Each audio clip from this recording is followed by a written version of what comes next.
Now go ahead and open your Instagram app like this. So after you open up your Instagram app like this, now go ahead and tap on your profile at the bottom right side. After you open your profile like this, now tap on this menu at the top right side, this menu. After you open this menu, now go and tap on this settings and privacy. After you open settings and privacy, now tap on this account center. After you open this account center, now scroll to down and tap on this where it says personal details, this one. After you open the personal details, go and tap on this account ownership and control. Now tap on this deactivation or deletion. In this section, now go ahead and select your Instagram like this.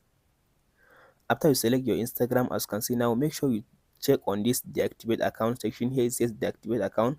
Make sure you check on this this option and tap on this continue button.